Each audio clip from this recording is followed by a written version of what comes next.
Now, before you dislike this video and start complaining, this is Hokage Kakashi without his Sharingan we are talking about. Again, Hokage Kakashi without his Sharingan. So no Kamui, no DMS, and perfect Susanoo. And I have to say that Kakashi, even without his Sharingan, is pretty damn powerful. He can still perform all 1,000 jutsu learnt with it, and he doesn't have the drawback of the Sharingan constantly draining away his chakra, but the strongest ninjutsu he had is gone, and his reaction speed and dexterity are definitely lower if compared to War Art Kakashi, so I feel that the right placement for Kakashi is right here on the list.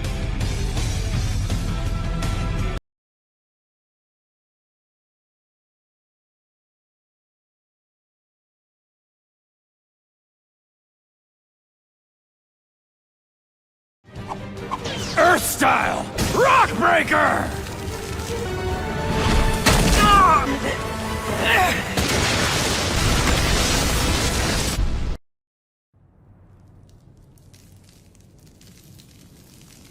Kakashi? Obito! I don't think I'm gonna make it. No. Obito. No.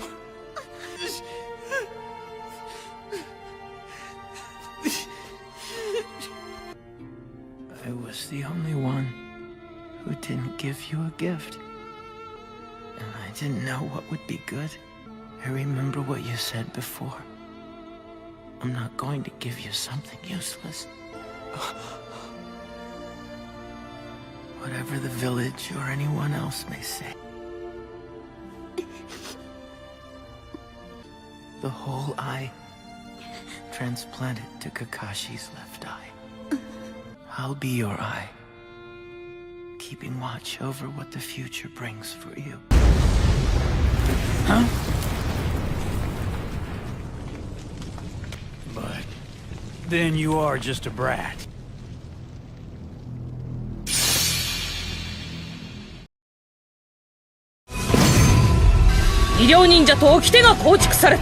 Above A, we have Tsunade, without a doubt the most skilled medical shinobi in history. Having Senju DNA means to have an insane amount of chakra that she can focus in her fists to gain a physical strength strong enough to break a Susanoo ribcage. And to me, she's physically stronger than the 4th Hokage. Also, in her 100 healing mode, she can regenerate instantly by all wounds, becoming momentarily almost invincible.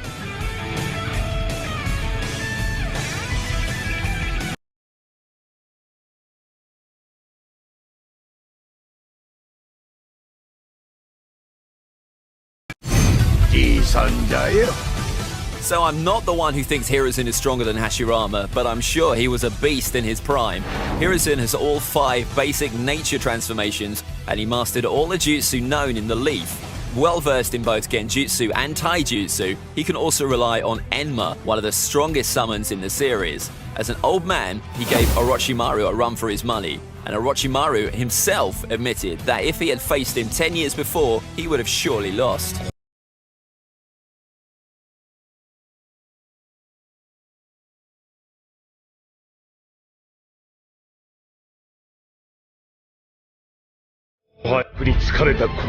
Up next, we have Tobirama Senju, the Kage who invented the Shadow Clone Jutsu, Edo Tensei, and the Flying Thunder God technique, 3 of the most powerful jutsu in the series. One of the strongest water-style users who ever lived, with a huge amount of chakra at his disposal during the Tobirama. Minato is over Tobirama because he was better at Flying Thunder God technique, and he also has Sage Mode to take into account. During his Jonin days, he overpowered characters like A and B, and as Hokage, he understood and countered Obito's Kamui in a couple of moves. Definitely one of the most, if not the most, talented shinobi in the series.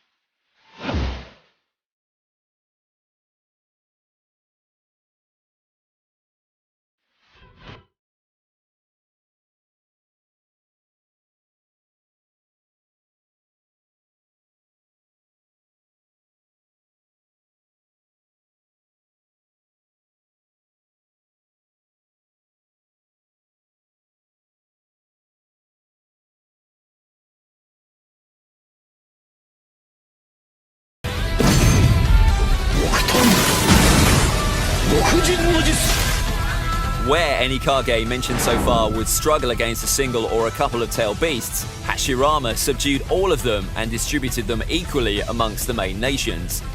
He defeated EMS Madara and Kurama wearing a perfect Susanoo, and I don't see any of the Kage placed below even remotely comparable to Hashirama in terms of power. Wood release is no joke, and if you think about his high regeneration that is a much better version than Tsunade's, or about all the buffs provided by Sage Mode, we can easily say that Hashirama is the real god of shinobi.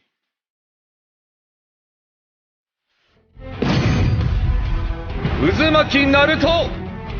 Taking out the power of the Kyuubi, Naruto alone is insanely powerful. In fact, he has mastery in all 5 changes in chakra nature, along with yin and yang release.